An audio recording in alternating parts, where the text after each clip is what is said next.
Welcome back to the Ranieri Agency Podcast. I'm here today with Warren Hudson, who is the VP of Sales for Spiro and the founder of Unlock EMEA. I'm also here with Noonan, who is the Sourcing Director from CMS Distribution. What we want to talk about today is CES.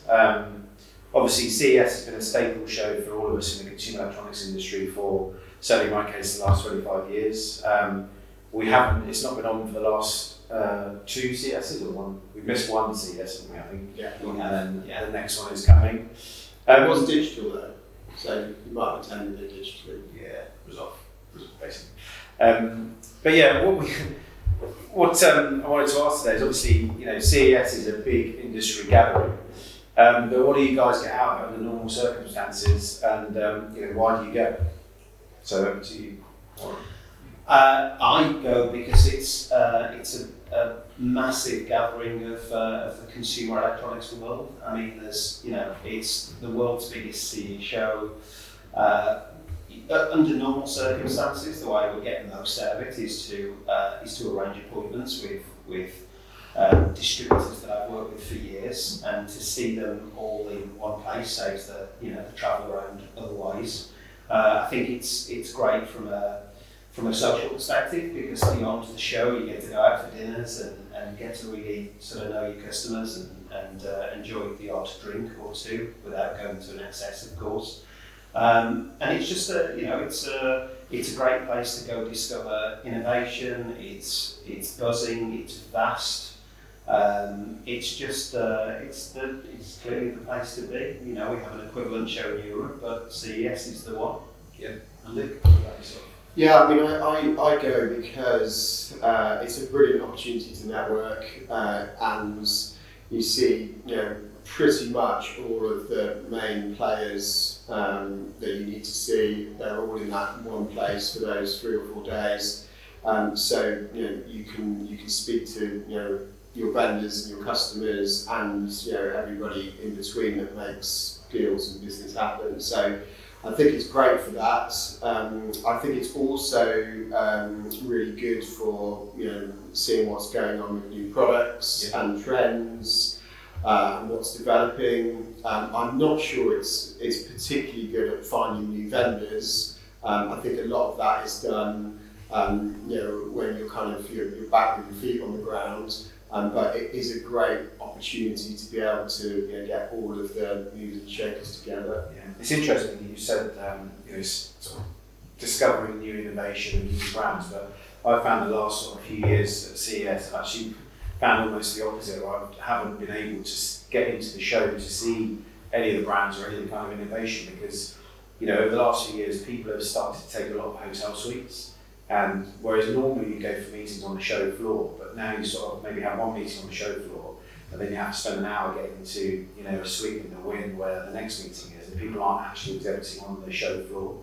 So in my case, it's kind of made it, you just seem to spend the whole 5 days shooting between a penthouse to a hotel room to an exhibition floor, and it's actually been quite difficult to actually see anything on the show. Well, I think part of the problem is a lot of it now, because of that dynamic where it used to be all in one location, as it's got bigger, the hotel rooms and suites and things, actually a lot of new stuff behind closed doors in some of those suites, so you can't even see some of those new things anyway. So I think that is how the show is. It's just, you round with appointments, and for me that's fine, because within those appointments I'm getting deals done. I'm putting things together which might take me 3 or 4 months without it, because you've got everybody who's in the decision-making process in one room, and that's how you most out of it. That's one thing I found actually, because everyone typically is there. Someone that you've been trying to meet for a year who's potentially on your doorstep, they've got time at CES because they're there. We all work 24 hours a day when we're there, so it's kind of, if the opportunity's there, we meet people. But I've done down on the show floor with brands, and I've done being up in suites with brands, and the key consideration for me is how established is the brand. If the brand is very established with a great set of partners, and the primary reason for going to CES is not to find new partners, but to have strategic meetings with your existing ones, then the suite works great, but what you're missing out on is the opportunistic traffic that you would have got. Probably 95% of which may not be relevant for you, but that 5% can be really helpful. So for the startup brand or the scale-up brand, being down there in the mixer is great, but the more established brands now will tend to take suites. How do you? I often get questions from friends and family like, we're in Las Vegas, we're having a great time, and it's sometimes, there obviously is a part of it where we are enjoying ourselves and we'll be in cocktail bars and the rest of it, but you try some once or twice. But trying to sort of explain to someone the scale of CES. And for example, how tired you are from walking literally from 8 o'clock in the morning until sometimes as late as 5:30 or 6 o'clock in the evening. With shows. But it's just the scale of kind of getting from one hall to another to a suite. How would you sort of explain it to somebody in terms of? Well, I think it's just chaos, really, isn't it? It's taken me years and years to work out how to navigate and manage CES myself personally. I think, for somebody new going into it, it's a real challenge because you can't see wood for the trees. There's so much going on. There's so much happening. Like getting a cab is a nightmare. You don't understand anything. Well, I'll put a meeting in for Mandalay Bay at 9:30. That'll be an hour. So give myself 10 minutes to get to the CES show, and you can't do it. It's an hour between those, and so it takes years to kind of understand the dynamic and manage it all. So it's pretty chaotic. Yeah, there's a particular part. I think it's the Sands. And the convention centre where there's that sort of corridor of hallways before you get into the Sands, I think. And I cannot tell you, I think probably every year for the last 15 years I've got lost in that bit. So you're trying to get getting out of the hotel or the convention centre to then find an hour-long taxi queue once you finally worked out where you are. It's pretty incredible, but yeah. So we've obviously had, CES has been off, or digital, last year. Do you think that CES is going to be the same this year, or do you think it's lost its fizz? Certainly lots of shows up until now. From our agency's point of view, we've not been to shows yet. We have still received quite a lot of inbound, prospects, which is kind of one of the main reasons for going to CES. Now, we've obviously been going to shows and done networking and had partner agencies for the last 20 years, and I kind of feel that a lot of that has kind of come, in the last 2 years has come because of all the network we've been doing at things like CES. But do you think CES is still as important as it used to be, or do you think it's going to have a sort of shift now because people aren't going to travel there anymore necessarily because maybe they don't see the need as much as they did? I think the next show coming up in January is probably going to be a lot smaller than we've experienced in the past. I don't think that's a long-term situation. I think there are clearly, significant infection rates in the US. So I would expect that, it's slated to go ahead at the moment, but I don't think anyone would give you 100% assurances that will absolutely be the case. We have to keep an eye on everything. I'm not convinced that the number of international distributors that have been to previous shows will be there this time around.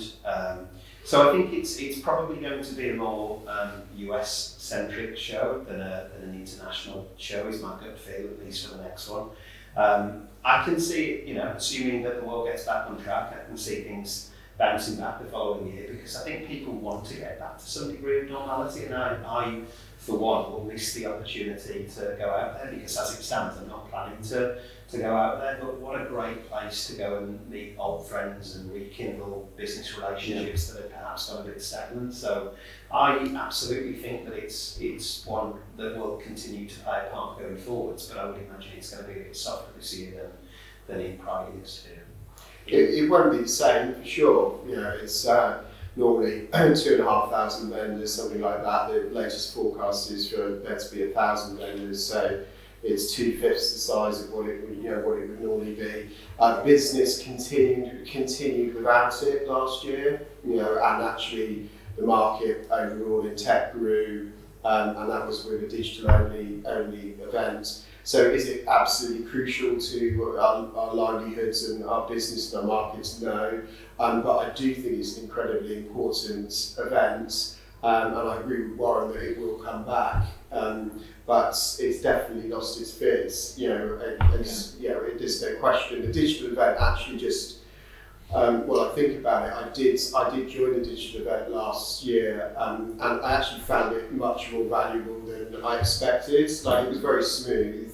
It worked pretty well. I had some good meetings. There were a couple of keynotes. The CEO, Best Buy CEO, Corey Barry, did a keynote. It was really interesting. I probably wouldn't have gone to that if I'd have been in Vegas, but I saw that and watched that intently, and that was really interesting. So I think the digital part of it is useful. I don't think we should forget about that, and I don't think we should suggest that CES doesn't happen unless you're there in person. I think you can get something out of that event, but temporarily at least, it has lost the razzmatazz, and it has lost the influence and the importance. But as I say, I think it will come back. Yeah. Do you think so for established brands, like I sort of sat around this table, we've been in the industry a long time, established brands that already have established channels, they probably can get away with not going to things like CES because they've already got networks in place and they're doing business on an ongoing basis. But if you're a startup technology brand, which obviously in our space there is lots of them, do you think they're going to miss out on potentially growing into other regions because things like CES are not on? I mean, what's the alternative for kind of reaching out to these different networks if CES and IFA aren't on? Well, I think back to the first time that I got involved with launching a brand, which was a brand called Native Union, that we're all familiar with. It was probably 13 years ago. And I went to the first show without knowing or understanding the international distribution landscape. And obviously the traffic was phenomenal. The number of discussions were huge. A vast majority of them probably weren't super relevant and we weren't going to do business with them. Everyone claims to be the biggest and best and the most appropriate because we had a product that people wanted to get hold of. And there had to be a lot of due diligence done on the back of it, to work out who you should truly work with.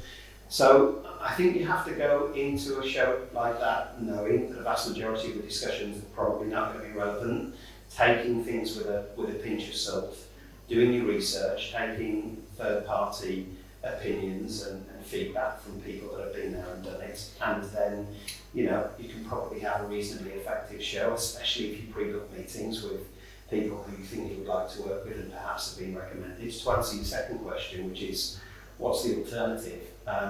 There are some digital shows that are becoming available beyond CES, but I think working with a local rep firm or agency, someone that's reputable, someone that has experience and someone that can guide you in the direction of a number of distributors that they already have relationships with, so that you can cut through some of the noise that you would otherwise experience. I think that would be the But do you think that not having the face-to-face contact is going to be more difficult to do that bit of due diligence to start off with, even kind of finding those contacts in the first place?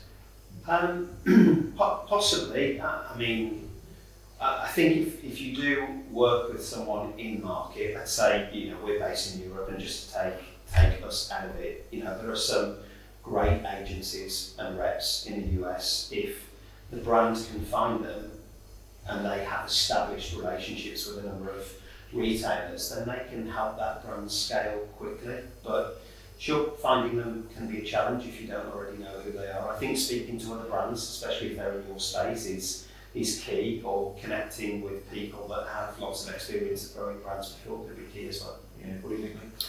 Yeah, I don't think CES, I don't think a brand will fail because CES didn't happen. I think the fact that you have so much dialogue and so many people speaking to you, working through, as Warren says, what's relevant and what isn't relevant. I think it's so much hype around CES. In fact, I think that it might do it good, this kind of sort of break in CES, because It didn't happen, in person last year. It's going to be much smaller this year. I think ultimately that's a good thing because it was getting too big. It was growing out of proportion, and there's so much hype and so much, in those areas where you've got those young companies that you refer to, in like Eureka Park and where it's like the small booths, separated out by country, and like there's just like hundreds and hundreds of them all stacked next to each other.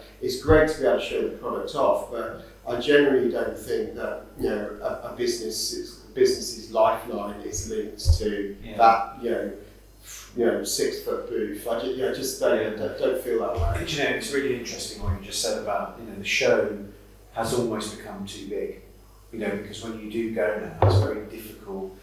Because there is so much to look at and so many areas you can go and see and meetings that you can have that you just sort of lose sense of what is important, what isn't. You can literally lose a whole day walking around, like I said, in Eureka Park or kind of one of these sort of Chinese halls or whatever. It's just, the day's gone. I think the fact that you've now got this whole kind of automotive side to CES, which you didn't have 3 or 4 years ago, where that technology's become such a big kind of focus for selling cars. That's kind of been bolted on, and some the CES is takes the place of like the Detroit Motor Show, and some of those events. It's those have got smaller, while CES has got more automotive stuff. And I think more things have been stacked on, and it's just got unwieldy and really difficult to navigate, manage, difficult to visit. It's got very, very expensive as well. So I actually think it's a positive, probably, that you've got this sort of calming down period or slowing down period. Well, I guess it's just getting everybody a chance to reevaluate should they be going or not, rather because I suppose like all of us, we've all just got on the. You just start looking at CES out of habit, and you just keep going and going. Actually, because there's been a break, we're all thinking, well, should we be going? And it's kind of changed it. So under normal circumstances, if CES was as it was, and I was a brand trying to get into Europe, what should a brand be looking for at CES? What would be say the 3 key contacts they should try and make to help them launch into Europe? I think preparation is key. I think being really strategic about the show is important. Knowing which countries you want to enter.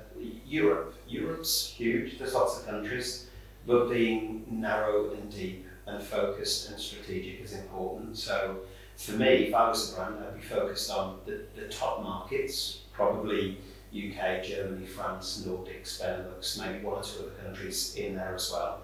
And I'd want to do research into, who are the best distributors, who are my competitors working with, do I know anyone that can give me some feedback on them? Can I establish whether they're going to the show? Can I pre-book a meeting with them and reach out to them either directly or via an agent, and just make sure that you get a bunch of stuff booked in advance. Realistically, that ends up becoming a great and strategic business partner. It's really, really slim.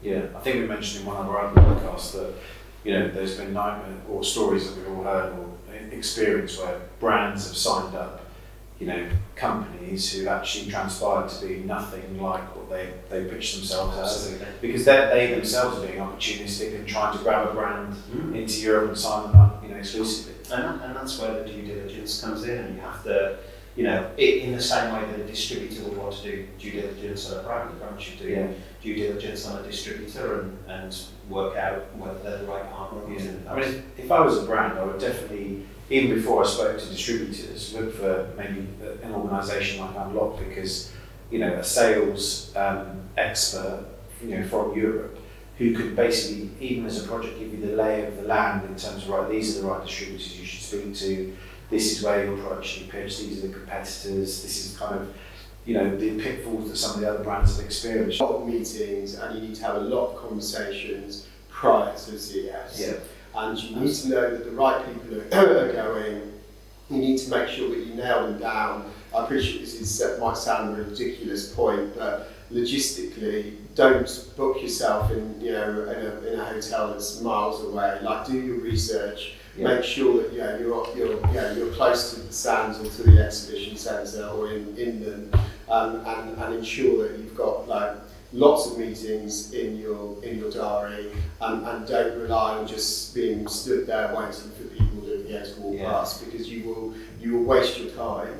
And you know, I couldn't stress that point strongly enough. The prep's critical. This is what I was going back to earlier. It's trying to explain to people that haven't been to CES how big and unwieldy CES is. You know, just from trying to get from one meeting to another could take you a couple of hours, depending on the time of day, depending on where you are in the exhibition and stuff. And it's kind of having that bit of insight into actually saying, well, maybe we should have all our meetings in all one, or the North Hall in the same morning, and then all. You split your days, don't you? That's what I mean. I'll do a day in Eureka Park and in the Sands, and then I'll do a day in the south part of the Strip, where in certain hotels are, and a day in certain halls. And I think you that for everybody, like that planning. If you just turn up, you will not get value out of this. I mean, it's a cliche, but preparation is key. The cost of doing CES for some of these brands is really significant, but the cost of making a bad decision on a new strategic partner in an important country is much greater, as we've seen in the past. Yeah. So final question then, are you going to CES this year? I am going to wait and see. I will probably make a decision in November. What's stopping you at the moment? The rate of infections in the US and the fact that a lot of the customers I would normally expect to see in book meetings with probably aren't going or haven't yet committed. Yeah, Luke? Yeah, so I've booked nothing. I've sort of looked at it, and I'm sort of prepared to go, but similar to Warren, I'll leave it to the last minute. I am concerned about whether the right people will also be going. And there will definitely, Warren referred to this earlier, be far fewer international visitors. So the show will be only 40%, we could say 2/5 of the size it would normally be. It'd be even less international visitors because of travel restrictions. It might not happen. It's possible. That's also possible. Yeah. So I think it is important to look to leave it to the last minute, and it could be a lot of wasted money if you end up going and there's no one there relevant. So I think being prepared to be flexible and move at the last minute is the key here. Yeah, cool. Well, look, once again, thanks for your time today. I think CES is definitely going to become high on the agenda very shortly as we get closer to Christmas and sort of head to that time. So yeah, well, if we all see each other at CES, first round's on you. Sounds good. That'll be first.